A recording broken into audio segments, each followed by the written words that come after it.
Okay, so after all of my like I said, I wanted to do something different. I want to solve real problems beyond just saying, okay, there is soccer back somewhere. I want to be soccer back in Nigeria. That was the first.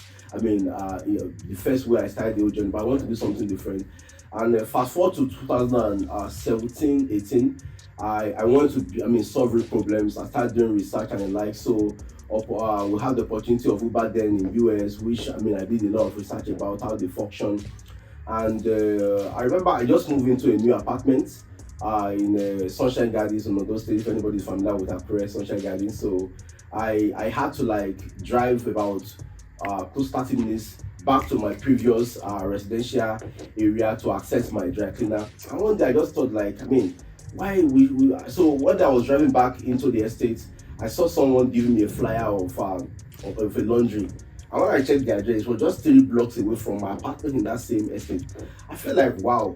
So what if we have a mobile? What if there was a kind of like platform whereby I can search around artisans around me, people that can help me with all of those stuff? That means I would have found this guy, and that was how the whole idea of Cyber Ocean started. So I said, let's start something, and immediately we will start looking for names around you. So we want to be a platform that can connect you to artisans, to riders, to drivers, just a super app. So while working on that, then like I said, I'll be building things from within the house. I understand that there is a need for me to put structure in place, hire people, have an proper office. So it was 2018. I reconnect with an old friend, Mark Afolabi, who is a senior colleague in industry. He has done stuff too in that space. So we reconnected. I told him about what I was doing, and then he owns one of the first working spaces in those states. Then white spaces. We talk about it, and he was the first person that took me around on those states. Akure, taking me to different co-working space, meeting and greeting with people in the space. And after that, I think it was Joel Ogunshola that also like second advice and said like, you need to get an office. You need to like let people know what you are doing. Joel Ogunshola was the SSA on IT and innovations then or something like that. So I took in that advice with what my friend has been helping me, Mark Afolabi. So got a space and said, okay, now we are building a product, but we need to have like a company name for that product. So we came up with Cyber Oceans because all we're doing, we're just beyond building an actual product. We're also like rendering service to people who have been building products for people, website and like. So we want like an encompassing name. So we came up with the business name, which is Cyber Oceans. That was registered in 2019 February. Yeah. So we have an office space, very big offices, fantastic. We start co-working space, we start hiring people and also start rendering services to people while we start working on the product that we're actually building, which was experts, a super app that can enable you to like connect with.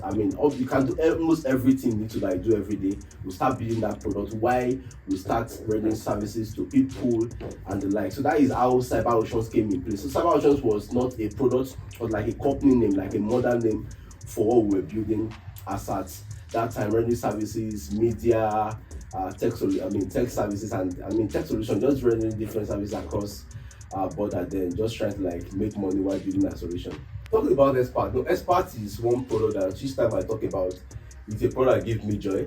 And sometimes I feel emotional, maybe I should just cry. But then, like I said, Expert was my major breakout. So, like I was saying, so when we started building Expert, it took us longer than expected.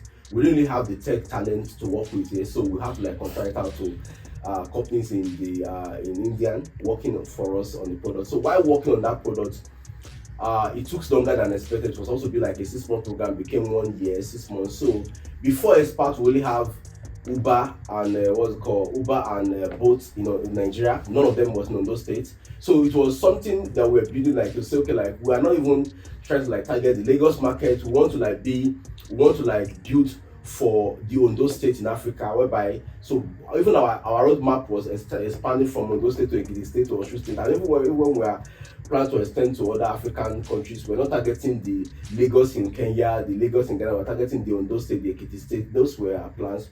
So while working on that, because the whole product took longer time, while working on that, the first thing that happened was that as at then, people were seeing me like, this guy is not normal. Like I tried to talk to people, get money, talk to people, like they were like, how do you think like a typical Ondo state person can order a service, order a bike, a car on phone? It's not normal. Like this guy, go to Lagos, go to US.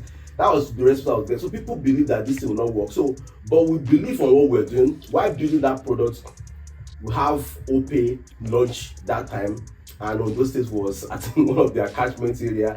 They came at first, it was challenging, like a guy that, I mean, when I had that much they raised to start the product was very intimidating, but at the same time it was really helpful because they helped us to like educate the market. Things that people thought could not happen, OP was able to do that for us. So I was seeing more advantage in that area while we're still building. And just few months to us launching again, boats came again to Ondo State. That was also like a major setback on the product. But then, because we believe we understand the terrain of Ondo State more than any person, I've been in the state for so many years, so I knew that we could do more than that. I mean, catching the whole area. So we still proceeded with our product and we finally launched the product. It was fantastic. I mean, I would say that was my major breakout so far. We're trending on Google the day we launched the product. We're just everywhere. And before we launched, I got an investment from an India company that wanted to launch something similar in Africa and a couple of other continents. And where they were doing their research, because we're really, I mean, very big online before we launched. So they reached out to me personally and we talk. I think then they wanted to invest about $150,000 in a product that has not been launched. That is how huge the potential we have with Expert in a product that was not even launched at all, right? So which during the conversation I later rejected the offer because I felt like I had enough money to like build the product then. And the other advantage that we had on Expert is that while we were working on the mobile app, I came up with the idea like, okay, let's have our mobile app. So we start doing bike, motorbike rider, motorbike financing, branded with Expert. So before the actual product was out, Expert was everywhere. Our bike were everywhere, which was doing very fantastic. We were even planning to even extend to like getting cars also, but because my mind was just sitting on like, I don't want to be distracted.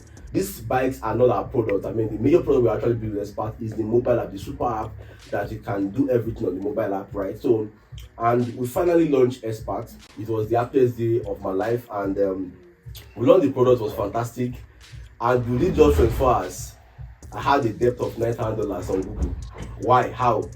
So what happened was that we did optimize our system. So take for example, if a bike man, if someone took a bike ride of $100 per ride, Google charges us about somewhere now on that same ride. So it was not something that we can even contain.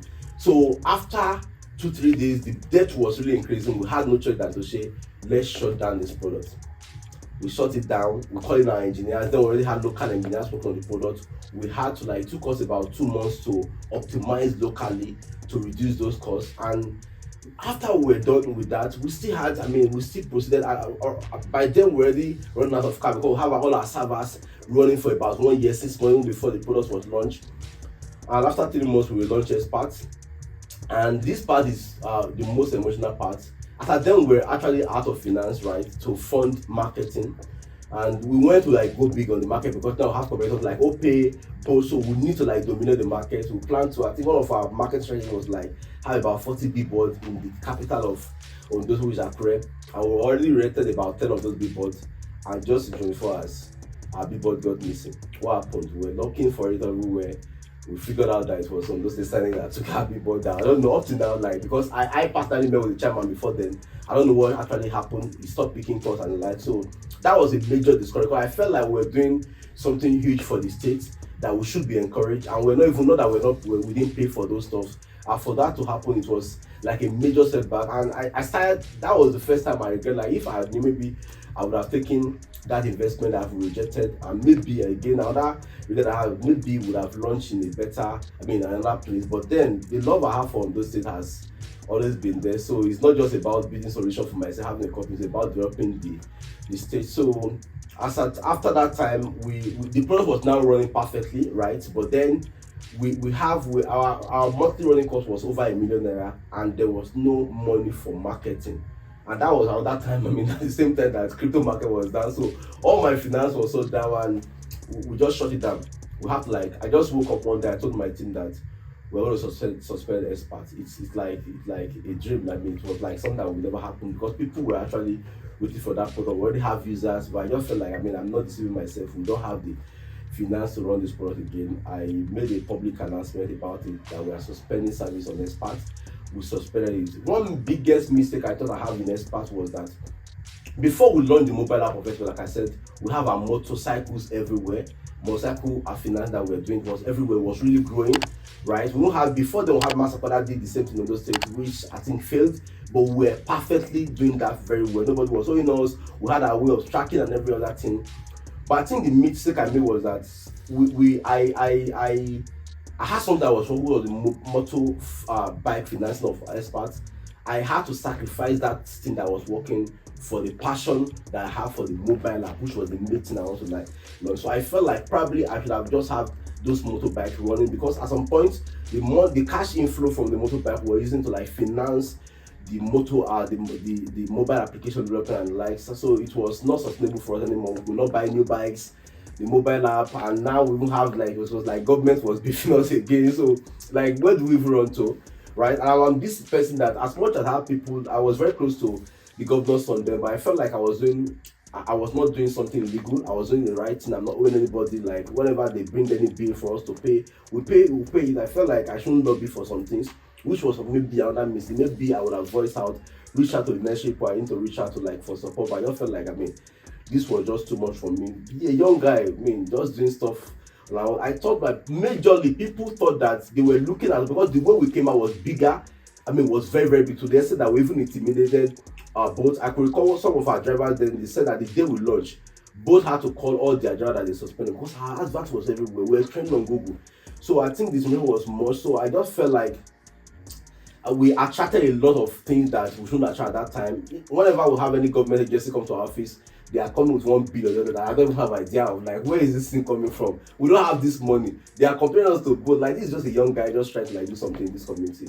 But like I said, as much as I felt bad that we had no choice than to shut it down, but experts till this still remain my biggest breakthrough, right? My biggest breakthrough. It has given me access beyond borders. I mean, there are opportunities I've gotten in US, in Tanzania, in all across different countries that were reference to what we did with experts, right? There are a lot of places that have had a point to like, I mean, mentor their startup what's it called, founders for a couple of weeks, being paid for it because of what we did with experts. I mean, I remember there was a day I was traveling, I think it was Kenya, I was going, I was in airport, I had people talking about experts. I was like, wow, so we are this big. But then we had no choice to launch to just shut down experts. So like I said, it's an emotional story for me talking about Expert, but till date, I'm still very proud of what we did with Expert in Ondo State. It's still the biggest startup that has ever been launched in Ondo State. I can't still say it anywhere till date. Maybe very soon, Expert might still come back, but for now, I'm more looking for the money in startup than solving problems. Okay, so in cyber options, apart from the fact that we already started for people, like I said, it's also like a mother company for what we're building with Expert. We also start training people. And after a while, like I said, it's about solving problems. We understand that our education system is not really as it should be in the country, right? We have a lot of people working about these days that studied probably like a petrochemical engineer. We have a lot of physicians that are riding motorcycle or doing all sorts of stuff that does not really align with their line of discipline. We see, I mean, our education system currently is about people just getting certificate, not getting that skill, that education they actually offer. So, and if you look at the involvement of tech in the world generally now, the world is evolving, people are changing. Now people are infusing AI, ML into their curriculum, which we have not done here. And in Nigeria, we are still having people at computer science students studying, I mean, still being taught for 90, 70 something, I mean, which is not relevant in these days. So we thought of the fact that since tech has become the major thing, back at those days whereby every parent wants their kids to go become medical doctor, engineer, because those were the high paying, I mean, jobs that you can have then that also you can be proud of. But now we have product manager, software engineer, data scientist, and a lot of things, cybersecurity, a lot of things. So we thought the fact that it would be nice if we have an actual institution, like an actual institution that offer primarily just tech and business related courses. So with that, we started our Cyber Options Institute of Technology, which we are currently working on, right? Though we've not gotten to the level that we want to be operating, but for now, at the level we are still at now, we've been trained. I think we've trained over 3,000 people in Cyber Options. Then we also had the opportunity of being accepted as one of the major partner of the Training program through NITA, that is 3 million technical talent through the Office of Competition, Innovation and Data Economy, that is Mr. Bosso, right? So which we are a major partner in those states, which we've been, I mean, helping them to like train a lot of people in the state while we are still working on our documentation and other things that needs to be done to launch our actual institute. So Cyber Assurance Institute is also something that we are proud of, and it's currently generating revenue for us, and it's doing well in the city, and we are trying to like go beyond just the city. We want to like make it hybrid, whereby people can study from home and also study in person, right? So we are still at the space of we thinking if we should get an actual what's called school license, or maybe like an open university license. So we are still contemplating on that. But like I said, it's doing well. We have a lot of things going on in Cyber Institute. We have Cyber Assurance as a company, which we do consulting for people. We have the Cyber Assurance Institute. We have the experts that will have to suspend, we have Power Plug, and of course, like I said, don't worry, something big is coming. Just get ready on this space. Thank you very much.